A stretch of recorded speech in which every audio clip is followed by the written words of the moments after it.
Hello friends, চন্দাস কিচেনে আপনাদের সবাইকে স্বাগত। চলে এসেছি আরও একটা নতুন রেসিপি নিয়ে। আজকের রেসিপিটা হলো খুব লোভনীয় একটি রেসিপি।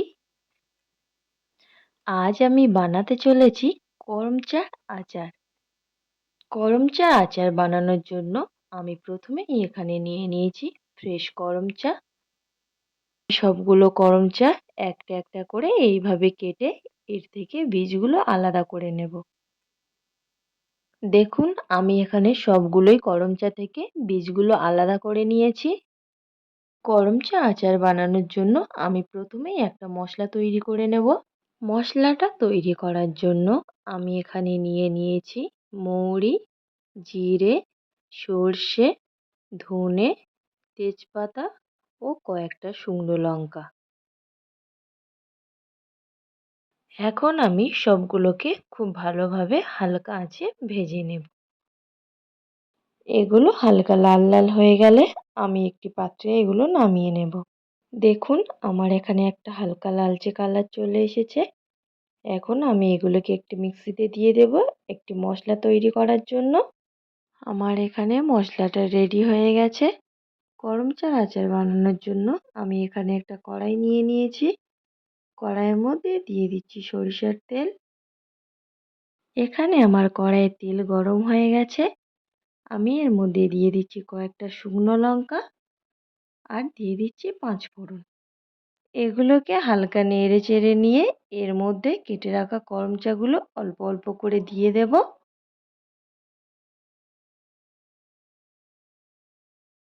আর করমচাগুলোকে খুব ভালোভাবে নেড়ে চেড়ে নেব। এখন আমি বাকি করমচাগুলোও কড়াইয়ের মধ্যে দিয়ে দেব।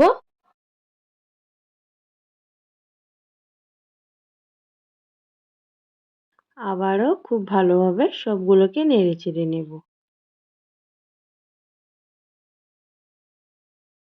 আপনারা দেখতে পাচ্ছেন কিছুক্ষণ নাড়াচাড়া করার পর করমচাগুলো থেকে জল ছাড়তে শুরু করে দিয়েছে। এখন আমি এখানে পরিমাণ মতো লবণ দিয়ে দিচ্ছি। আপনারা যতটা পরিমাণ করমচা নেবেন সেই অনুপাতে লবণটা ব্যবহার করবেন।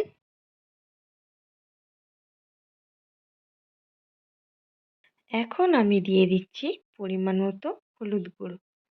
আবারও সবগুলোকে খুব ভালোভাবে একটু নেড়ে চেড়ে নেব।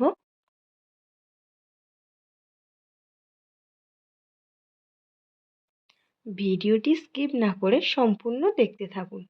আপনারা যদি এই রেসিপিটা অন্যভাবে বানিয়ে থাকেন তাহলে কমেন্ট বক্সে অবশ্যই জানাবেন।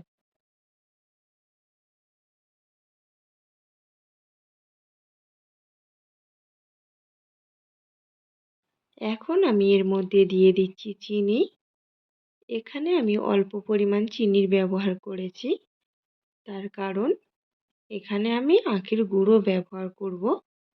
এখন সবগুলোকে আমি ভালোভাবে একটু নেড়েচেড়ে নেব, যাতে এর মধ্যে চিনির দানা ভাবটা না থাকে, চিনিটা সম্পূর্ণ গলে যায়।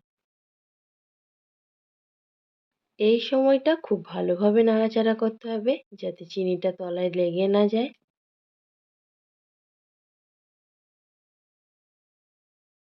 এখন আমি এর মধ্যে দিয়ে দেব আখের গুড়।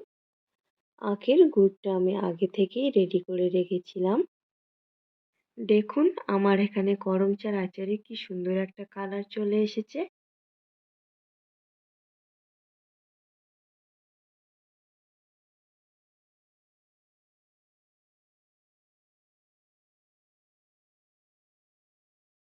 এখন আমি এর মধ্যে দিয়ে দেব আগে থেকে রেডি করে রাখা মশলাটা।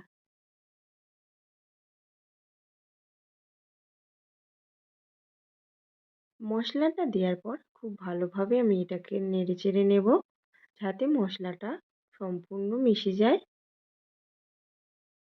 এখানে আমার রেডি হয়ে গেছে আজকের রেসিপি করমচার আচার। আরও এরকম নতুন নতুন ভিডিও পেতে চ্যানেলটি অবশ্যই সাবস্ক্রাইব করবেন ও পাশে থাকা বেল আইকনটি অন করে দেবেন।